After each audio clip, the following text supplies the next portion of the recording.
$500,000. They actually got a lawsuit, class action lawsuits filed because the time they took them to actually report it. They lost customers because of it, and they got infected and lost reputational damage just because of this breach. And at the end, they didn't disclose how much financial damage was actually inflicted upon them. But aside from the incident itself and getting back the environment together and the whole lawsuits and lawyers and everything, they got they were directed to actually offer all affected customers a 12-month free identity monitoring services, which is also cost them some money. So we talked about the micro. We said about some of the stuff that actually hurt from a single breach. Let's go to the macro and see what it can do as a annual level and for global numbers. So for 23-24, we have some numbers. We talked about public data breach. So over 5 billion records were compromised during 2023. And the average cost of a single breach is averaging about $5 million. In 2024, there was over 7,000 major ransom incidents and over 8 million DDoS attacks just in the first half of 2024.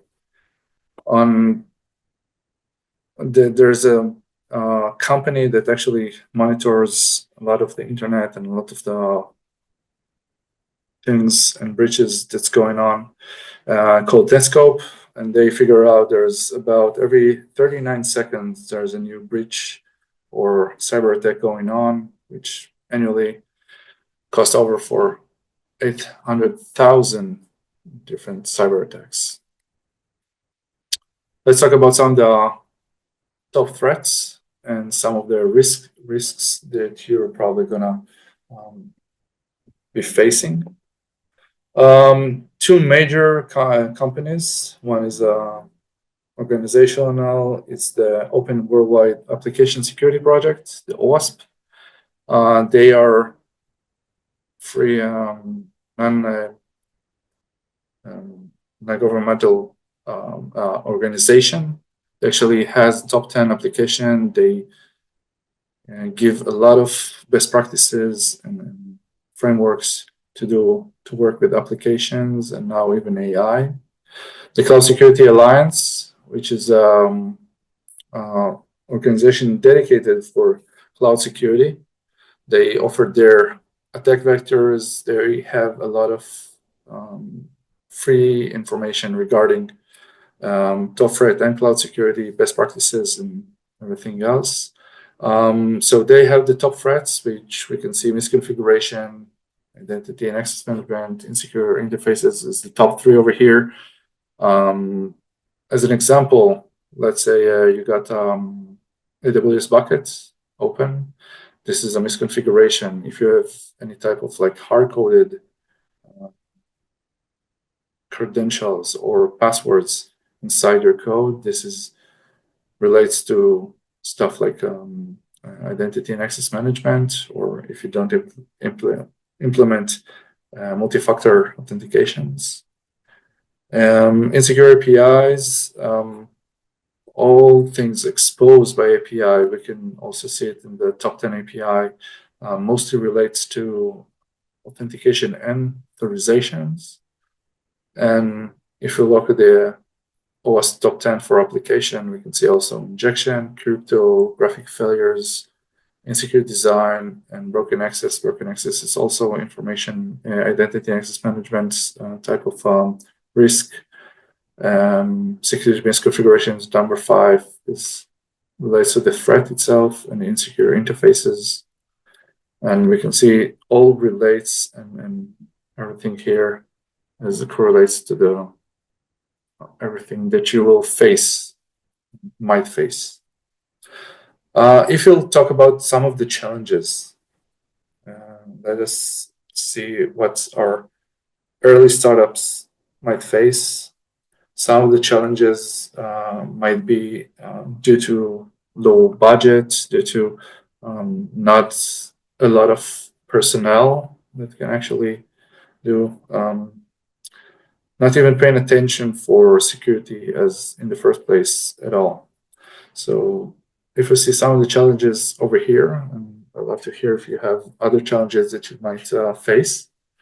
Doing rapid development and doing agile development and all software development, you might not even incorporate code review and don't even know if you're doing OS top 10 best practices. You're going to push code to production and not even know how and when is a good code.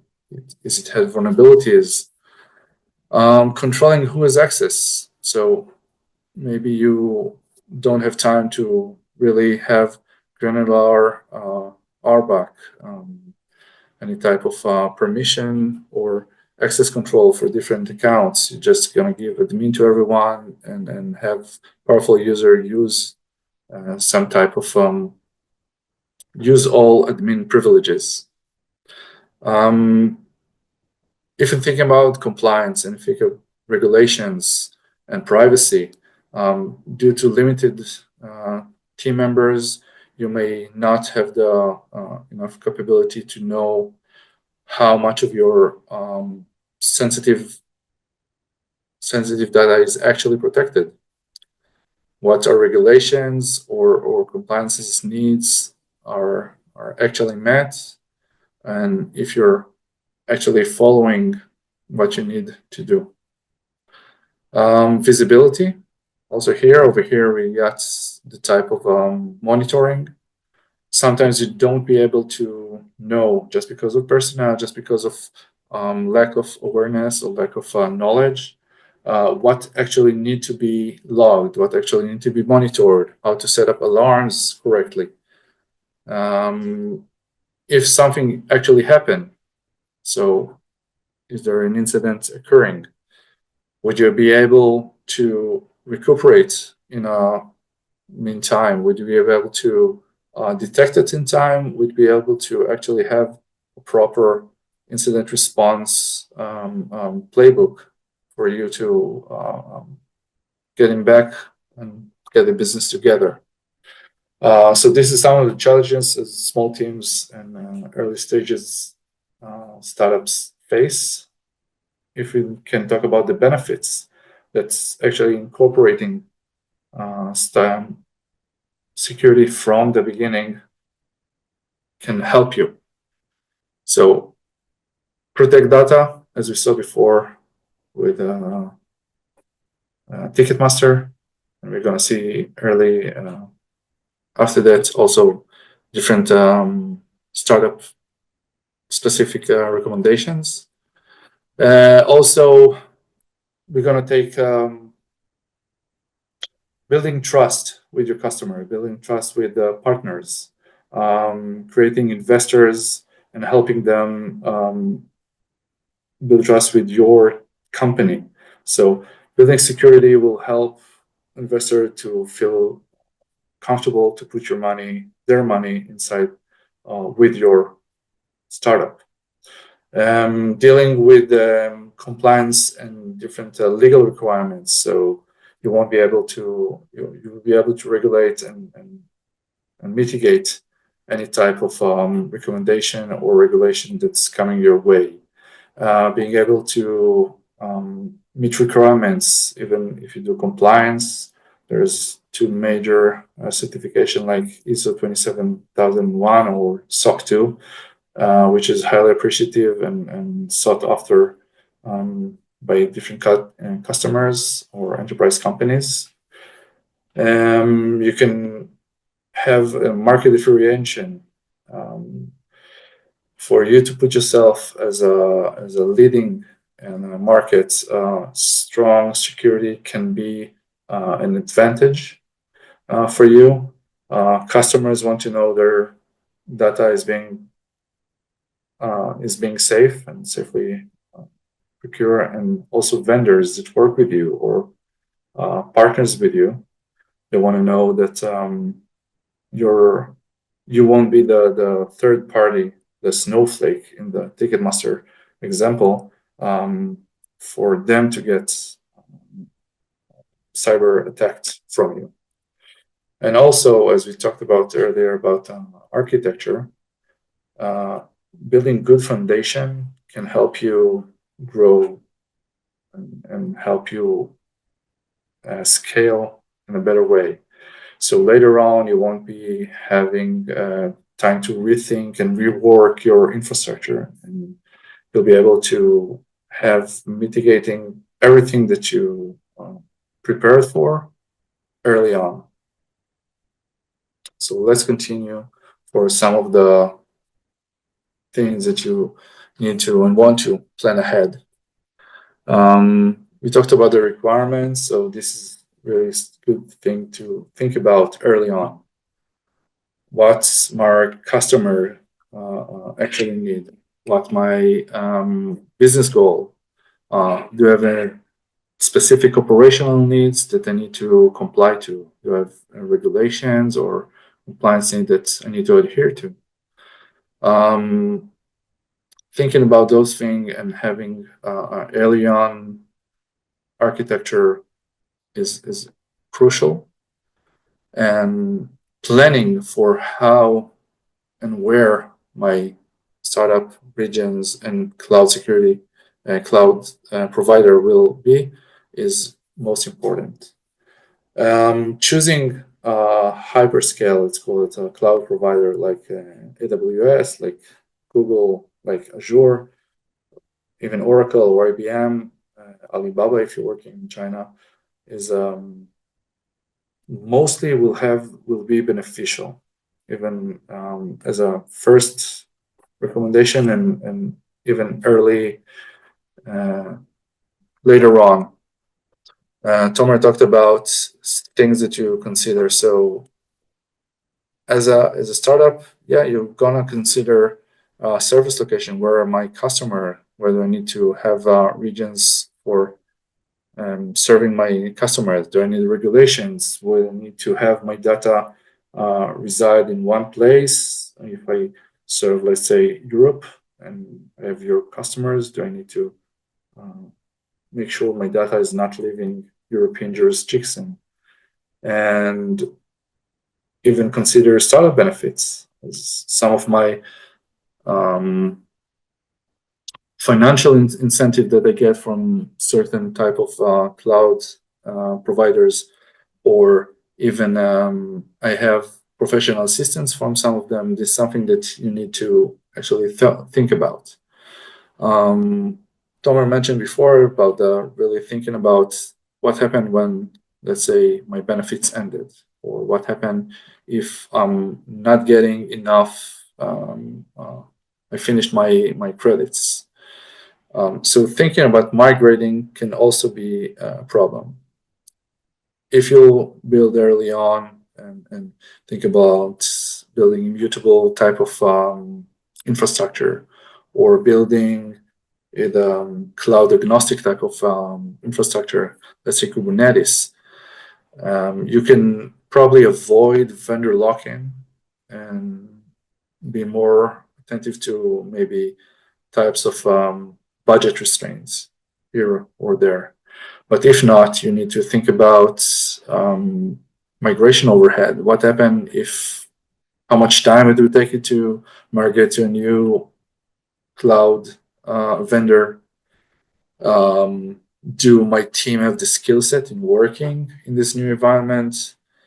How much will be the downtime for me to actually move my operations to the new cloud vendor?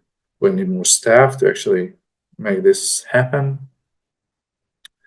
Maybe some of the services that they actually need has more availability in certain type of security vendors or security related or cloud providers. So usually like GCP, heavily and more prone to analytics or machine learning. AWS has the more percent of cloud services to offer. Azure is a very good in incorporating with enterprise customers or enterprise altogether.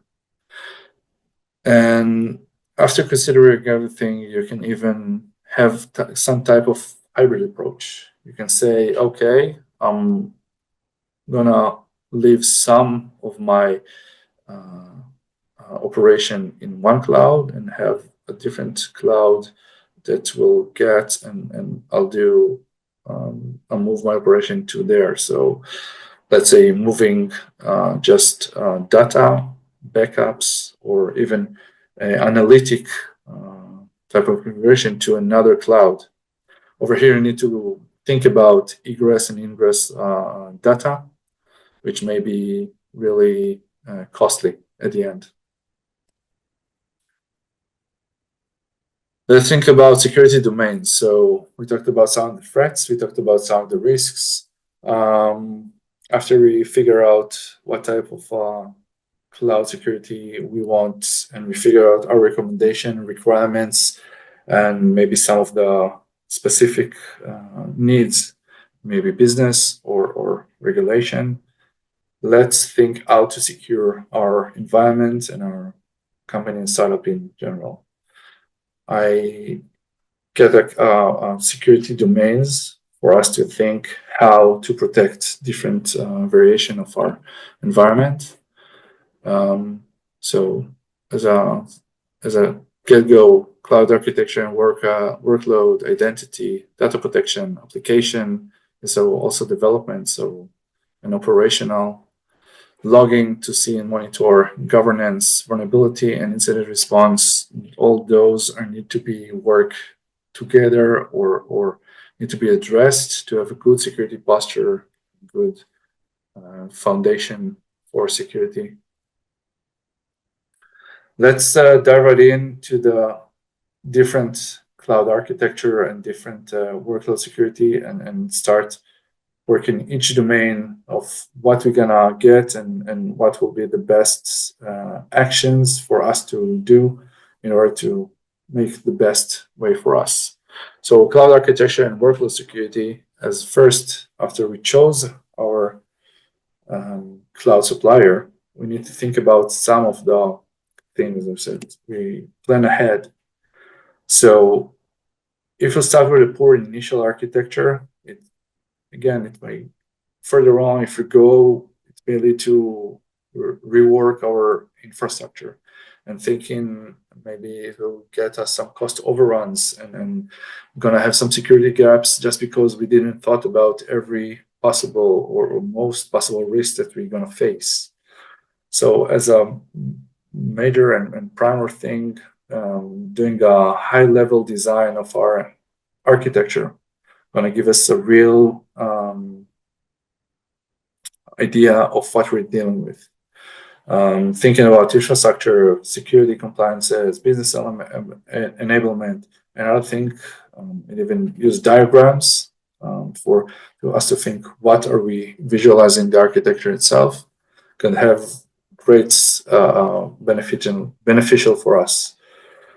Reducing blast radius it's the thinking of not putting every eggs in one basket. So if you're gonna be able to minimize and limit the scope of the damages, if we'll be able to minimize, if an incident occurs, we can minimize the risk for downtime or for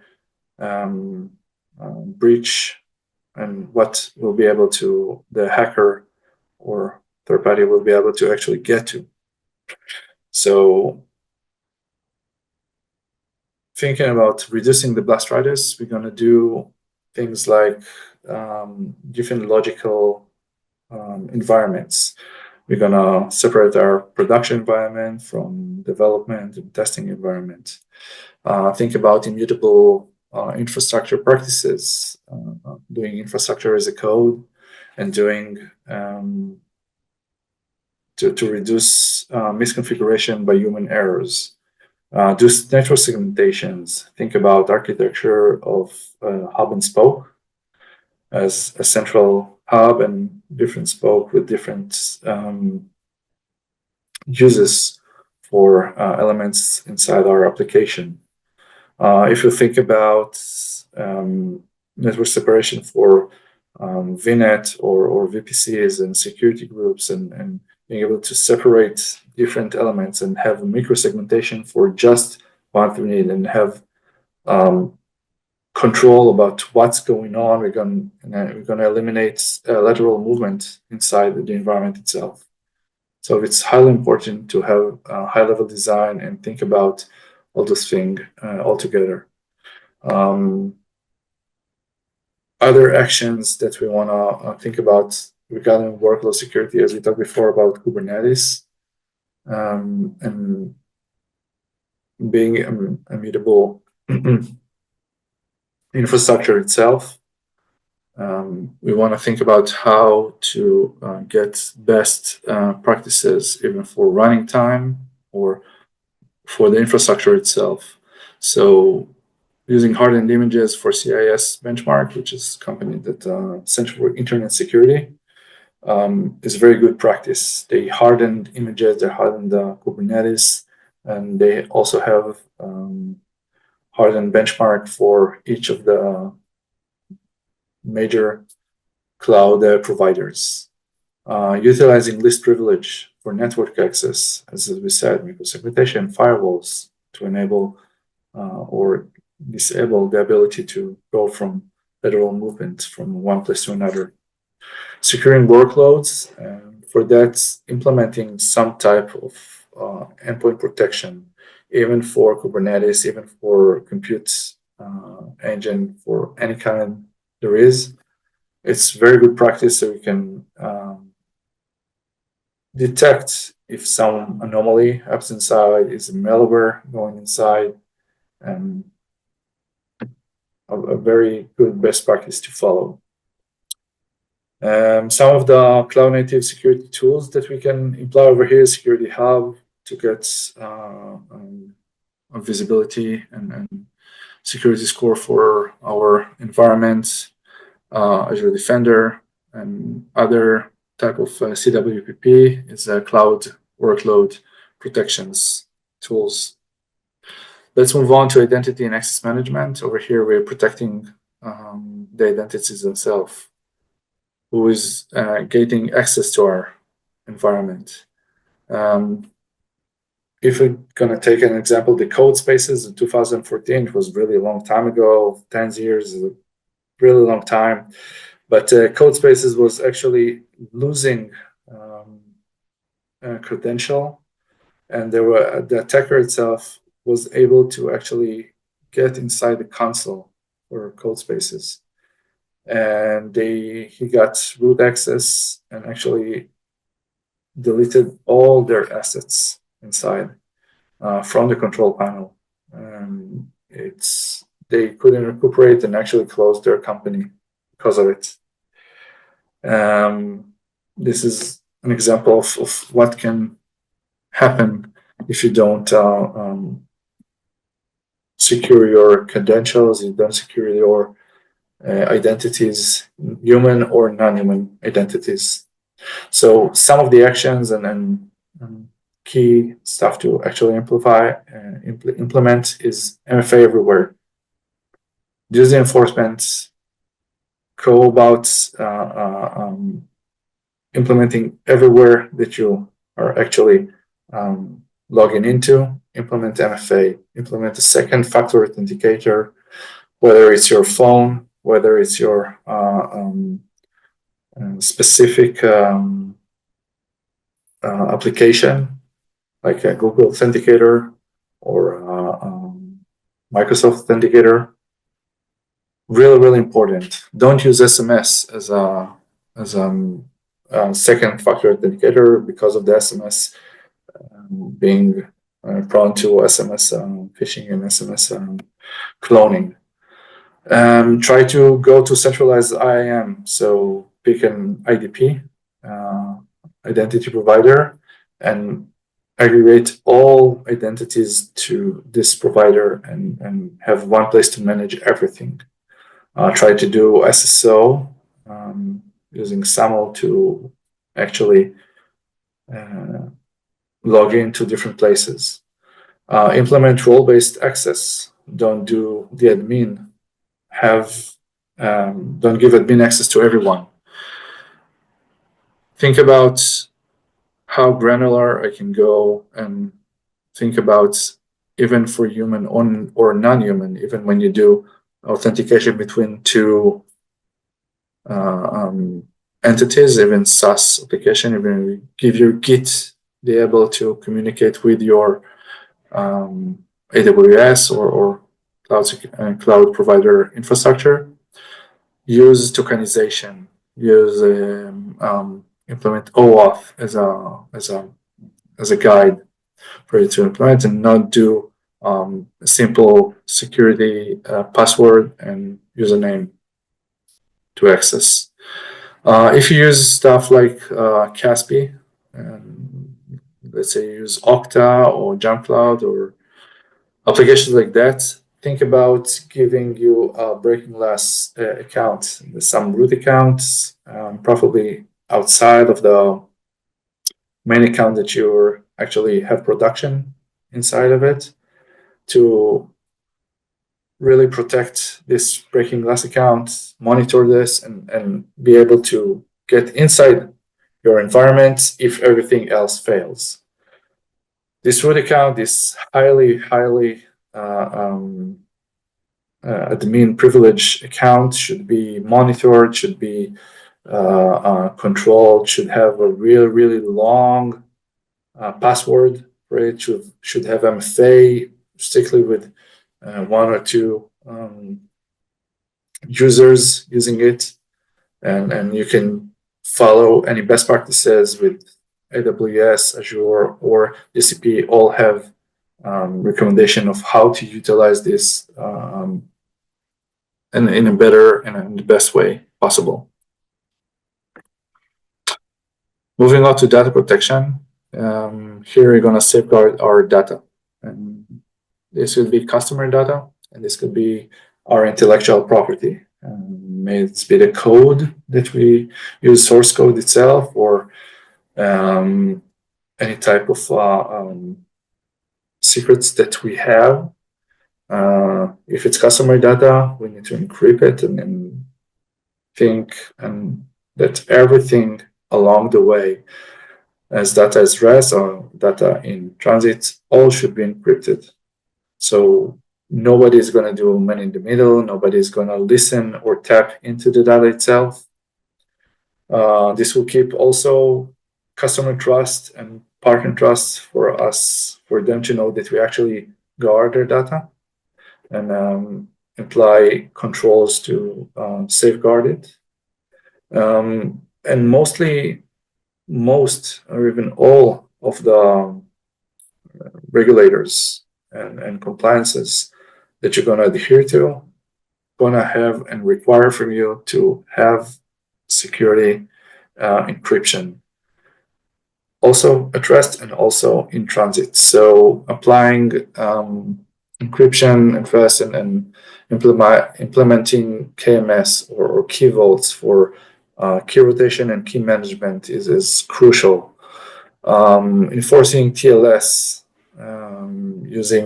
don't use Telnet, use SSH, don't use HTTP or use HTTPS, enforce encryption on APIs, make sure everything is encrypted along the way, and not moving in plain text. Even for data, I need to, after you actually safeguard the data and you do backups, also the backup itself need to be safeguarded, need to be encrypted. Also, another thing to recognize and keep in mind. Other things, the data, be aware of which type of data you're actually safeguarding. If there's a specific data classification that you know this data is supposed to be under some type of regulation, or this data is supposed to be It's just, I don't know, my website without any type of private data or something sensitive, I may imply different security policies and data policies on each one of them. And think about data life cycles. How much data do I need to actually keep? For how long do I need to keep it? Do I use the same data as my production environment, as my development environment? If I'm doing so and I have regulations, I may need to have the same controls and same safeguards that I have in my production environment, also for my development environment, because there's a real data that I put over there. Think about doing tokenization or pseudonymization for the data if you may be able to do so. So even if you transit it or if you use it or dealing for different stuff inside to lessen the exposure of the data itself. Logs, what I'm keeping in my log, what type of data my log have, is it be able to have private data inside of it? Do I need to keep it safe as much as my production data? This is also things that you need to consider. Let's move to application and API security. And over here, this is part of the development itself. So implementing a secure software development lifecycle, or SSDLC, is crucial at the beginning. As we said before, some of the challenges are not being able to actually have code reviews or being able to know what are the requirements for a code to actually be good and as in a security standing.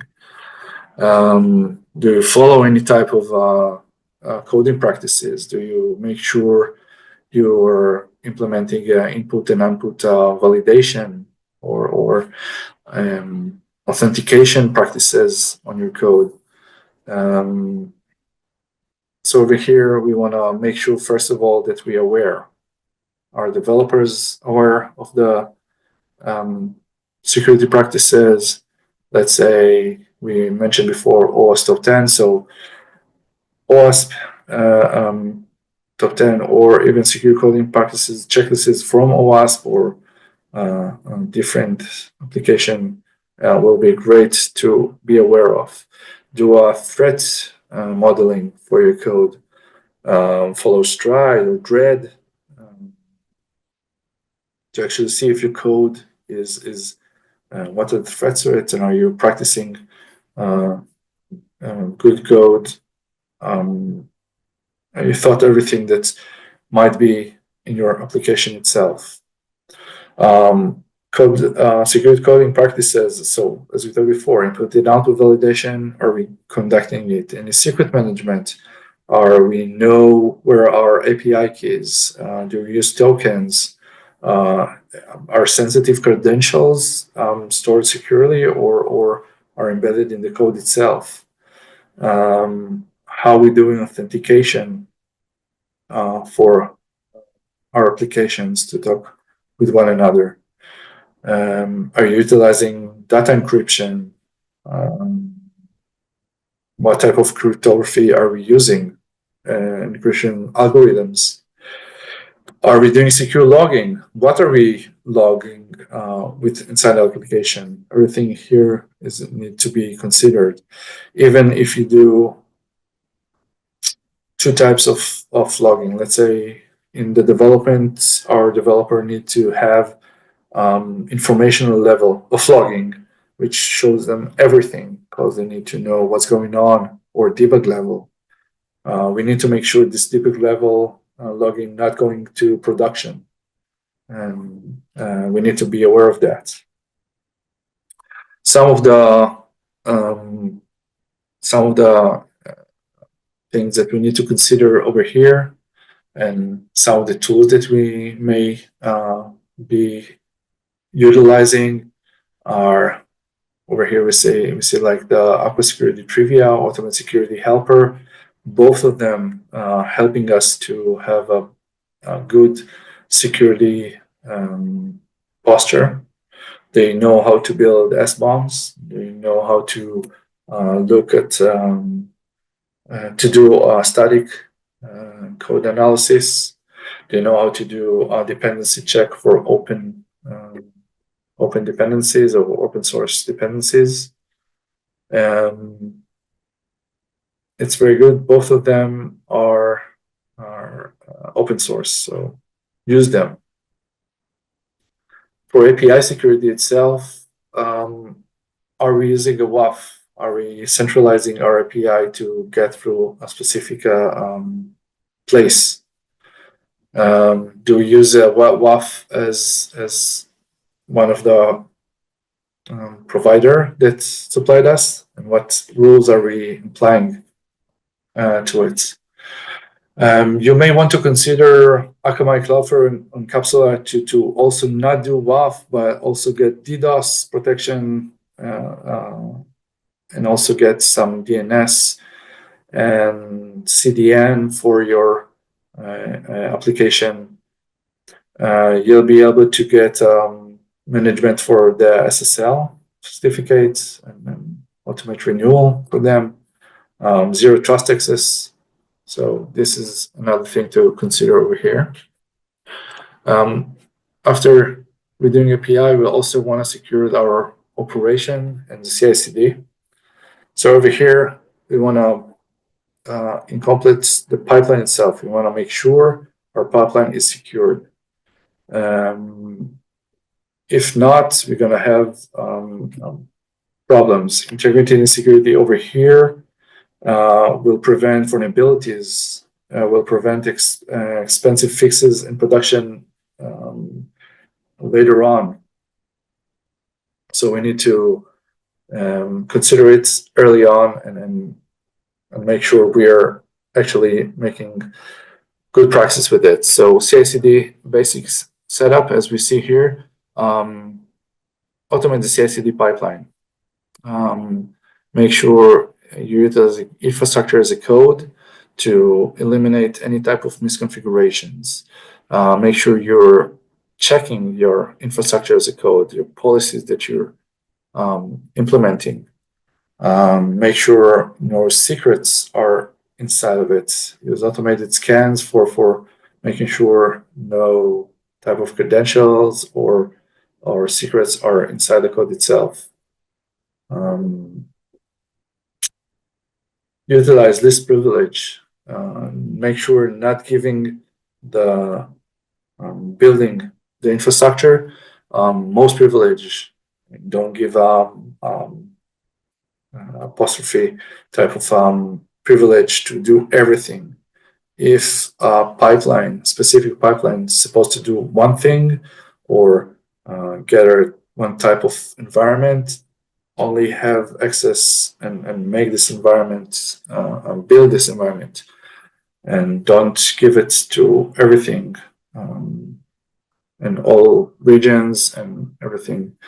I've seen more than once problems where account takeovers use those type of privileges for using the CI/CD pipeline credentials and users to actually take over and get root access. Hackers actually implementing and transforming new machine, going into the machine itself and using their root account over there to get control over the entire environments. As we said, for logging, so if we need logging and we need to actually know what is going on in the environment, making sure logging is done right and we log everything that we need, because as I saw earlier in Ticketmaster, they took in time to actually disclose and figure out they're actually being hacked. IBM saying basically it's an average of 204 days to identify a breach. Okay, so it's a long time.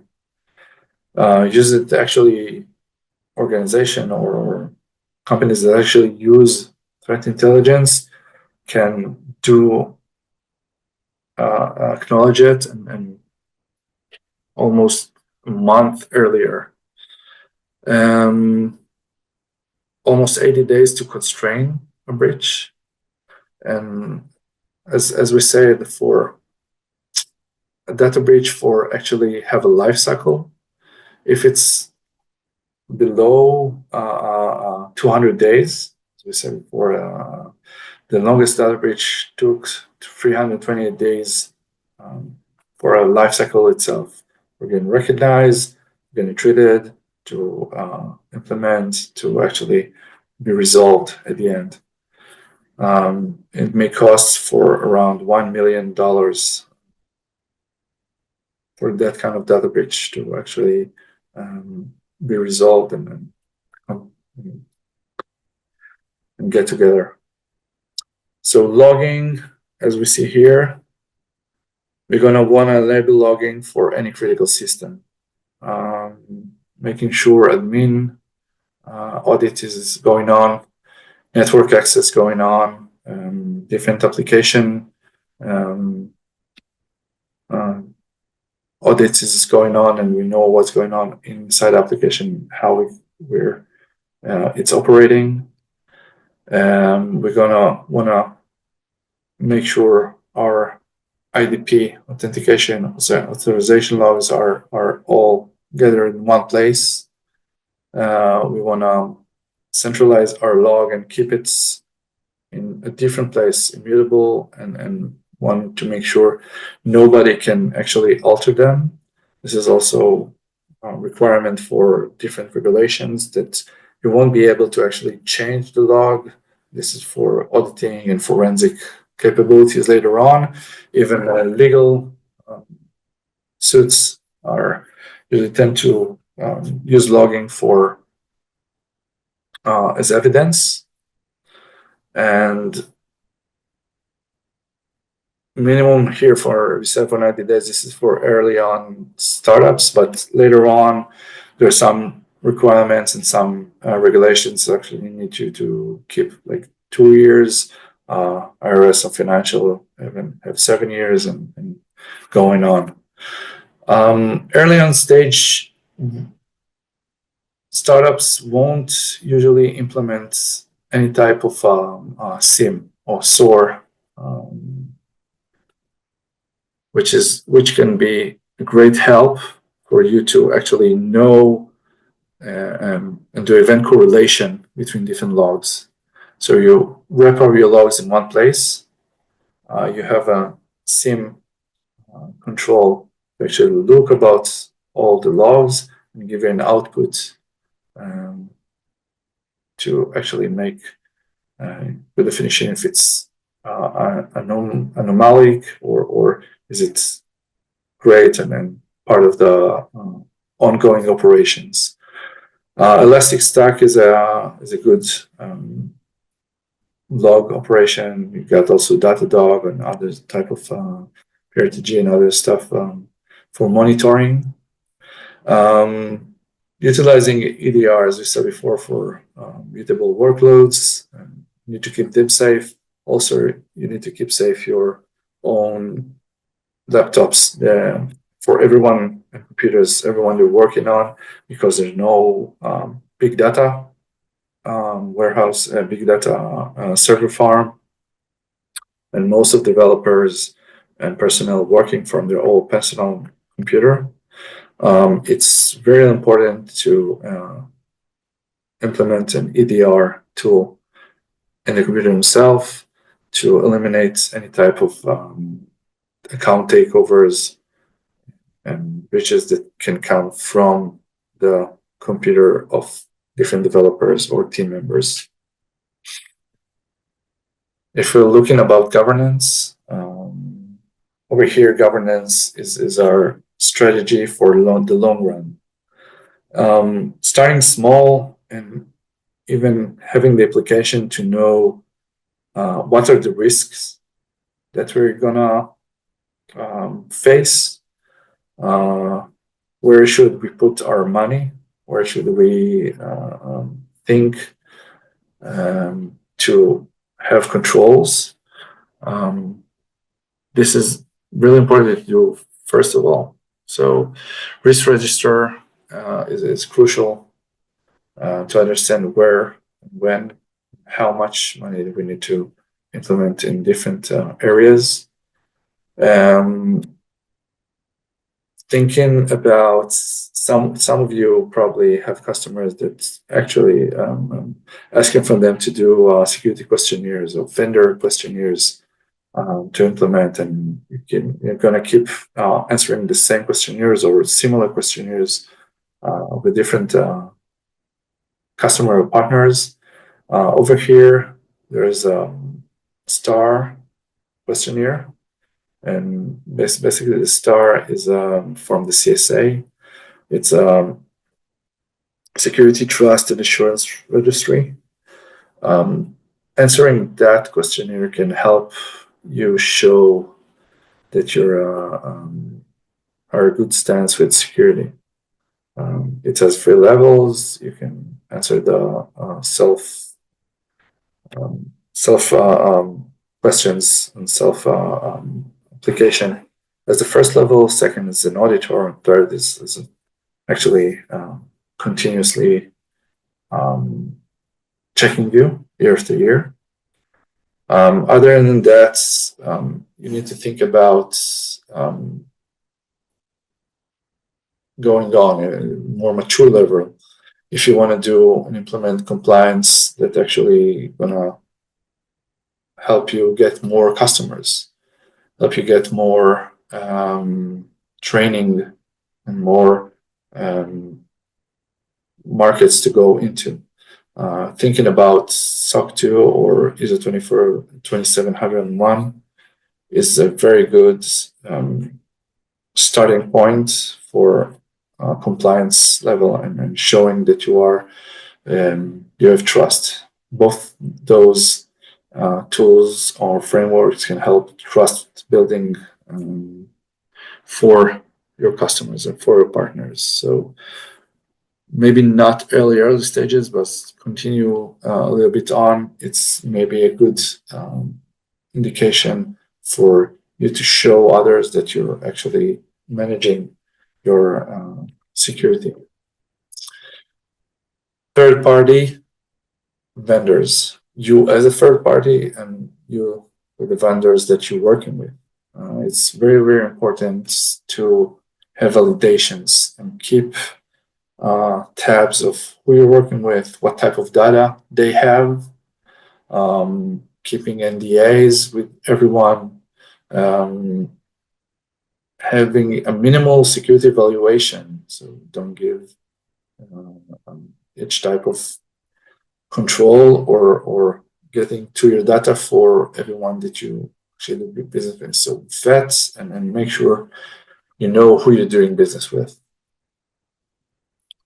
If you talk about vulnerability management, as I said before, it's preferable to do immutable workloads. But again, what happened with your endpoints? What happened with the laptops that you work with? You have to take control and be sure that your OSs are up to par, that you're not giving vulnerabilities a chance for any third party to actually utilize them. Have an asset inventory. Make sure that you know what you have in your environment. Make sure that you actually know what type of licenses or security or I call it apps you use, what type of configuration for different firmware you use, because vulnerabilities it's the most easy to detect and the most sometimes the most easy to actually take control of. Security posture in the environment itself. You can use different tools to actually know if the configuration that you have for different assets in your environment, let's say, like we said before, for open public S3 buckets, or not utilizing configuration and cryptographic validations at the best part, let's say not using TLS 1.3 or 1.2, and actually being able to use SSL or TLS 1.0, which are vulnerable. So over here, also use benchmarks to evaluate your environment. Use CSPM, which is Cloud Security Posture Management. Most of the security providers have their own security posture tools. Defender for Cloud, GuardDuty, Security Config, some of those tools. So use them and prioritize patching. Make sure nothing vulnerable is staying way too long in the environment itself. Make sure you're or changing it to new, or making sure you patch it properly. If something did happen, how do you make sure you're actually back to working, back to business? Are you make sure the business continuity is something that's relevant to you? At the end, I'm gonna have some question for a different incidents playbook, IR playbook, for you can utilize it as a template with different scenarios.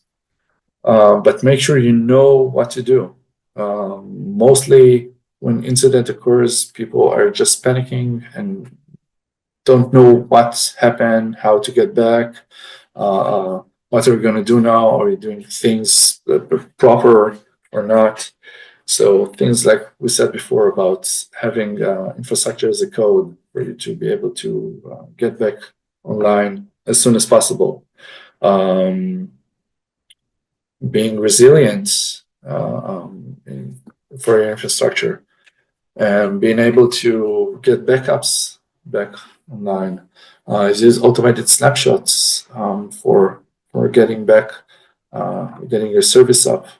Most of this are crucial. And even if you do backups, how are you testing in? Are you testing those backups are able to get back together and work inside, and you'll be able to work them back to production? Is your copies are actually immutable? What if there's a ransomware and it's actually infected all your online copies? Are you doing copies offline? Are you keeping it somewhere safe, which is not accessible? Those are things that need to be considered. So we finished with the domains themselves. Incorporate a lot of actions or tools and things to do. Here I actually prepared 12 months kind of roadmap for implementation of the different things that you talked about.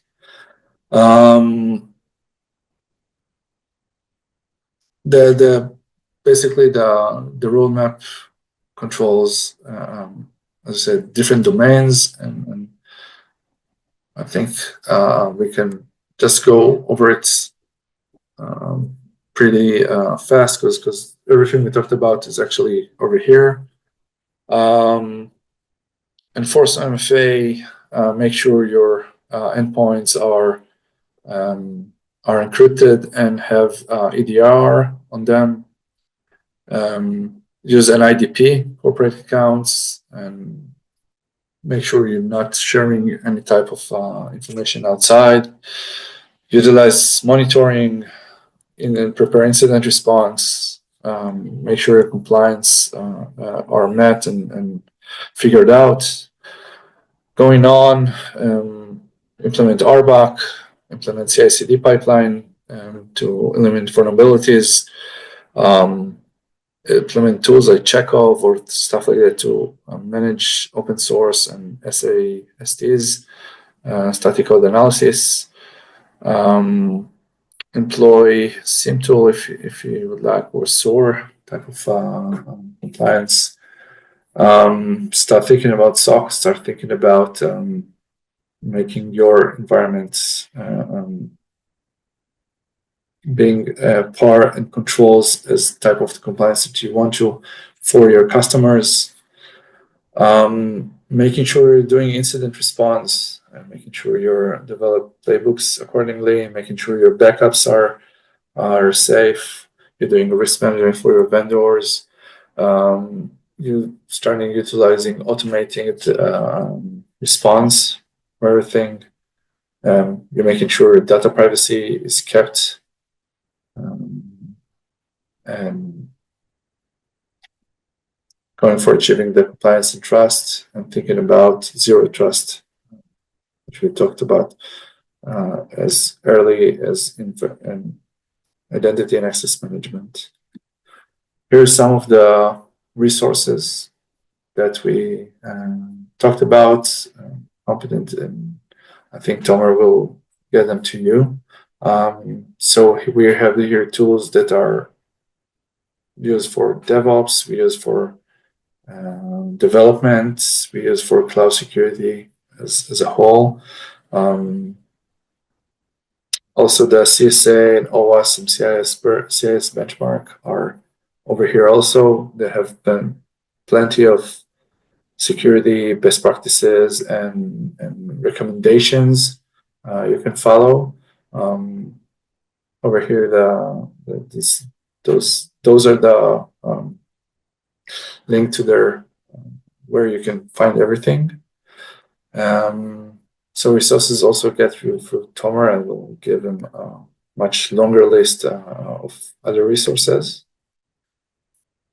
And let's recap everything and think about the most important things that we can have like as key takeaways from this. Enable MFA, use strong passwords, adopt coding practices, secure coding practices in input and output validations and other things that we talked about. Build security inside from day one. Shift left your development and incorporate to the start of your practices. Try to do immutable resources so you can replace them. Don't do patching. But if you have to do patching, patch everywhere. Secure data clouds and access. Don't give over permission. Make sure your workloads are safe and secure with malware and EDRs. Leave the infrastructure for a provider, so choose what you need specifically and don't take over, and make sure your infrastructure is safe and controllable. Lock down access. Do follow list privilege. Centralize your IAM and make sure MFA is everywhere. MFA is really, really important today. Monitor everything. Do a response plan, IR plan. Secure a supply chain, as we said, for third party, also for code and also for vendors. And at the end, make sure you're compliance and think about regulations and what to do as next stages, and comply with SOC and ISO 257 for making sure your partners and target markets are maybe bigger. That's it, guys. I hope I've been helpful for you. And if you have any questions, it would be great to help. So here's a lot of things to remember, just to take on and for you to manage. Thank you.